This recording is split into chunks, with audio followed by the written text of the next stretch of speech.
Drawbacks of Rutherford's atomic model. हम इस drawback को देखने के लिए देखते हैं what is the Rutherford's atomic model. Rutherford एक साइंटिस्ट था। इसने 1911 में एक एक्सपेरिमेंट किया। ये एक्सपेरिमेंट था experiment of scattering of alpha particle. क्या करता है? ये एक एक्सपेरिमेंट करता है। वो एक्सपेरिमेंट रहता है experiment of scattering of alpha particles. किस पर? Bye thin gold foil. क्या कहता है ये साइंटिस्ट रुदरफोर्ड? ये 1911 में एक एक्सपेरिमेंट करते हैं। उसने उस एक्सपेरिमेंट का नाम दे दिया है experiment of scattering of alpha particle. ये क्या करता है अपने एक्सपेरिमेंट के अंदर? ये इस अल्फा पार्टिकल को स्कैटर करता है, मतलब इसका बम्बार्डमेंट करता है on different types of elements, different elements पर। For example if we take x element, तो इस एक्स एलिमेंट पर इस अल्फा पार्टिकल कंटिन्यू स्कैटर करते, कंटिन्यू इसका बम्बार्डमेंट करते हैं। देन दे कंक्लूड दैट जब किसी भी एलिमेंट पर वो अल्फा पार्टिकल का बम्बार्डमेंट करता था तो उसने क्या ऑब्जर्व किया? तो कि ये एलिमेंट तो चेंज हो गया ड्यू टू स्कैटरिंग और बम्बार्डमेंट ऑफ अल्फा पार्टिकल। लेकिन इन्होंने ये एक्सपेरिमेंट किया कि जब ये एक्स चेंज होता है अदर एलिमेंट में, तो उसी वक्त उतने ही अमाउंट का हाइड्रोजन आइटम भी इमिट होते हैं। इस केमिकल रिएक्शन से क्या होता है कि जैसे ही उस एलिमेंट पर वो अल्फा पार्टिकल को स्कैटर करता है, उसकी केमिकल रिएक्शन होती है, और जब उसकी स्कैटरिंग करता है, कंटिन्यू उसको बम्बार्ड करता है, तो उन्होंने क्या करा कि ये तो एलिमेंट तो चेंज होता है, बट उसके ही साथ साथ simultaneously different types of positively charge particles means hydrogen भी ये इमिट होता है। तो इसने ये कहा है ये रुदरफोर्ड में कि जब always in different types of nucleus presence of positively charge particles, this positive charge particle is nothing but our hydrogen. इसीलिए जब भी डिफरेंट एक्सपेरिमेंट करता है, फॉर एग्जाम्पल इन्होंने क्या किया है, ये लेता है एलिमेंट नाइट्रोजन। पता है नाइट्रोजन का atomic number 7, atomic mass number 14। जब इस नाइट्रोजन पर स्कैटर्ड होता है, बम्बार्ड होता है alpha particle, atomic number 2, atomic mass number 4, तो इन्होंने क्या ऑब्जर्व किया with the help of experiment कि ये नाइट्रोजन कन्वर्ट होता है, चेंज होता है ऑक्सीजन 8 और 17 पर, और साइमल्टेनियस यहाँ पर इमिट होता है हाइड्रोजन आइटम। अगेन ये क्या कहता है कि ये यहाँ पर डिफरेंट आइटम्स रखा है, डिफरेंट आइटम्स मिला एज वेल एज उसके ही simultaneous due to this alpha particle hydrogen भी इमिट होते जाते हैं। तो ये कहता है रुदरफोर्ड कि हर न्यूक्लियस के अंदर हाइड्रोजन प्रेजेंट रहते हैं। Hydrogen is nothing but the positively charge particle. तो इसने इस पर्टिकुलर एक्सपेरिमेंट का नाम दे दिया discovery of proton. Means proton ये वो पॉजिटिवली चार्ज पार्टिकल है जो न्यूक्लियस के अंदर प्रेजेंट रहता है। यानी हर न्यूक्लियस के अंदर हाइड्रोजन प्रेजेंट रहता है, मीन्स हर न्यूक्लियस के अंदर पॉजिटिवली चार्ज पार्टिकल प्रेजेंट रहता है। That positively charge particle is nothing but proton is nothing but hydrogen. Again अब देखते हैं किस तरह से इसने एक्सपेरिमेंट किया। ये करता है एक्सपेरिमेंट, देखते हैं जो रहता है रुदरफोर्ड स्कैटरिंग एक्सपेरिमेंट। पता है इन्होंने क्या किया है रुदरफोर्ड ये साइंटिस्ट ने? ये 1911 में और 1919 में इसने एक्सपेरिमेंट किया था कि जब किसी भी एलिमेंट पर अल्फा पार्टिकल का स्कैटरिंग करते हैं, अल्फा पार्टिकल को पास करते हैं, तो वो अल्फा पार्टिकल उसके न्यूक्लियस में जाकर उस एलिमेंट को अदर एलिमेंट में चेंज कर देते हैं। बट एज वेल एज उसी वक्त वो कुछ पॉजिटिवली चार्ज पार्टिकल्स को भी इंडिकेट करता है, और positively charge particle means hydrogen को भी इमिट करता है। और जब हाइड्रोजन को इमिट करता है तो that particular hydrogen is nothing but the proton. Therefore, this experiment is called as discovery of proton. देखते क्या होता है इस एक्सपेरिमेंट में, ये लेता है सोर्स ऑफ अल्फा पार्टिकल। क्या रखता है ये? Source of alpha particle.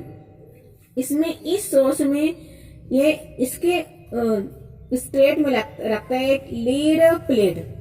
ये लीड प्लेट में इसके सेंटर में ये एक होल करता है, सुराख करता है।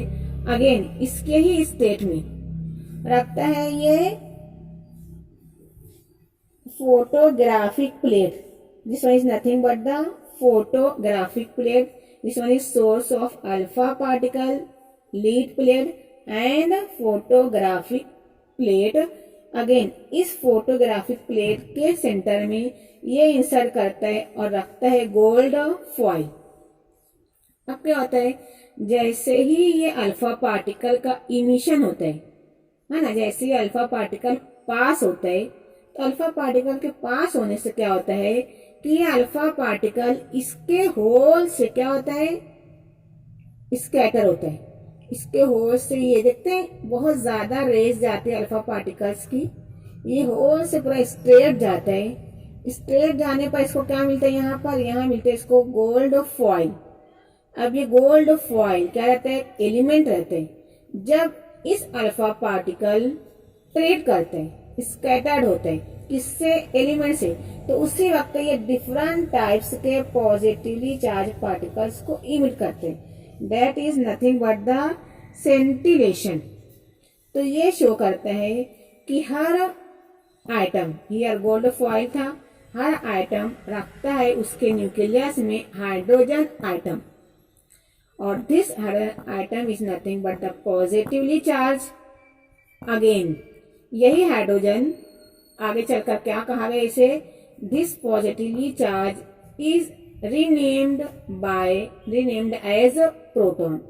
Then on this basis Rutherford proposed that the hydrogen nucleus must be contained inside nuclei of all the elements. Therefore, the hydrogen nucleus was renamed as proton. Simple one. हुआ clear? इसने क्या लिया, एक एलिमेंट लिया, उस पर scatter किया इस अल्फा पार्टिकल को। अगेन इसने डिस्कवर किया जब वो स्कैटर होता है अल्फा पार्टिकल पर तो ये इंडिकेट करता है कि उस पर्टिकुलर एलिमेंट के न्यूक्लियस में प्रेजेंट है हाइड्रोजन, मीन्स प्रेजेंट है positively charge items, positively charge particle. तो इस बेसिस पर that particular setup is called as Rutherford scattering elements.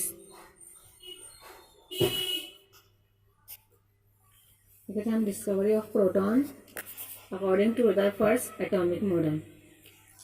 इसने भी सिर्फ क्या बताया था, only positively charge particle means protons present रहते हैं इन देयर न्यूक्लियस। लेकिन ये हमें यही नहीं बताया कि जो निगेटिवली चार्ज पार्टिकल्स रहते हैं, निगेटिवली चार्ज पार्टिकल्स जो कहाँ रहते हैं, इन ऑर्बिट्स में। इसने इस निगेटिवली चार्ज पार्टिकल को डिस्कस नहीं किया। मतलब क्या, ये क्या कहते हैं कि जो पॉजिटिवली चार्ज पार्टिकल्स न्यूक्लियस में रहते हैं ये हर न्यूक्लियस के अंदर प्रेजेंट रहते हैं। अब देखते हैं अगर हम अकॉर्डिंग टू दिस थ्योरी तो ये क्या होता है, इसमें सिर्फ पॉजिटिव चार्ज प्रेजेंट है, इसका ये ऑर्बिट, ये शेल कंप्लीटली वैकेंट है। इसने हमें इस ऑर्बिट में, इस शेल में जो निगेटिवली चार्ज पार्टिकल है इसे इसने हमें इंडिकेट नहीं, इसे हमने यहाँ पर इसने डिस्कस नहीं करा इसके बारे में। सिर्फ किसे बताया, ये ओनली बताया हमें दिस पॉजिटिवली चार्ज पार्टिकल को। अब देखते हैं अगर यहाँ सिर्फ पॉजिटिव चार्ज पार्टिकल है तो ये जो रहता है न्यूक्लियस, ये क्या हो सकता है, श्रिंक हो सकता है, सुखा सकता है। लेकिन according to Maxwell theory, according to Maxwell theory इसने क्या कहा है कि अराउंड द न्यूक्लियस ऑर्बिट्स में continuous electrons are revolving around the nucleus. इसने ये बताया है जो रहता है निगेटिवली चार्ज पार्टिकल, ये इस न्यूक्लियस के अतराफ में जो ऑर्बिट्स रहते हैं यहाँ कंटिन्यूअसली घूमते रहते हैं, मूव होते रहते हैं। जब ये कंटिन्यूअसली मूव होता है तो ये इस न्यूक्लियस के अंदर पॉजिटिव चार्ज इस प्रोटॉन को क्या करता है, बैलेंस करते हैं। जब ये इसे बैलेंस करता है तो हमारा जो रहता है एलिमेंट्स और आइटम ये रहता है स्फेरिकल इन शेप, ये श्रिंक नहीं होता according to Maxwell theory. Again ये रुदरफोर्ड ये भी बताया कि इस न्यूक्लियस में एक और रहता है चार्जलेस पार्टिकल, मीन्स न्यूट्रॉन रहता है, इसने इसे भी डिस्कस नहीं किया। ये तमाम रहते हैं ये drawbacks of Rutherford atomic model. देखते हैं नंबर फर्स्ट ड्रॉबैक रहता है इसका, an electron orbiting about the nucleus would follow a spiral path to the nucleus. Again, second रहता है इसका drawback, they does not describe the distribution of electrons around the nucleus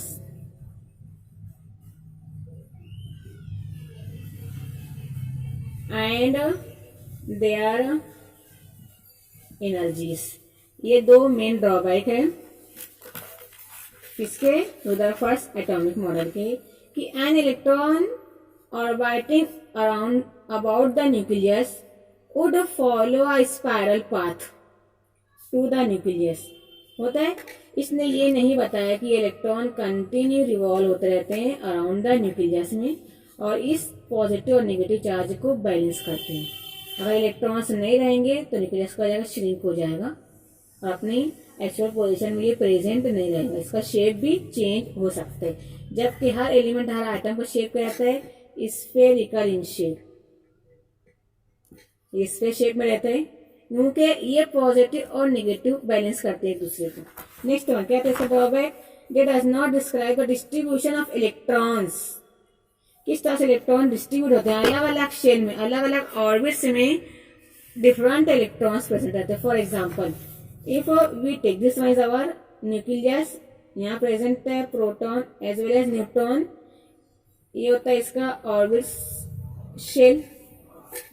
जो nuclear का रहता है, न्यूक्लियस के एडजेसेंट में रहता है फर्स्ट ऑर्बिट, इसमें रहते हैं मोस्टली 2 इलेक्ट्रॉन्स। अब क्या होता है इससे सेकंड ऑर्बिट में यहाँ रहते हैं 8 इलेक्ट्रॉन्स एंड थर्ड में रहते हैं 8, फिर 18। इस तरह से इलेक्ट्रॉन्स भी डिस्ट्रीब्यूट होते हैं डिफरेंट शेल और डिफरेंट ऑर्बिट्स में। ये रुदरफोर्ड ने इसे भी एक्सप्लेन नहीं करा, इसीलिए इसकी थ्योरी को इन्होंने रिजेक्ट कर दिया और फिर नई थ्योरी आती है जो क्या कहते हैं, जो हमें बताती है present of negatively charge particle means electron as well as chargeless particle means proton. तो हम देखते हैं नेक्स्ट थ्योरी।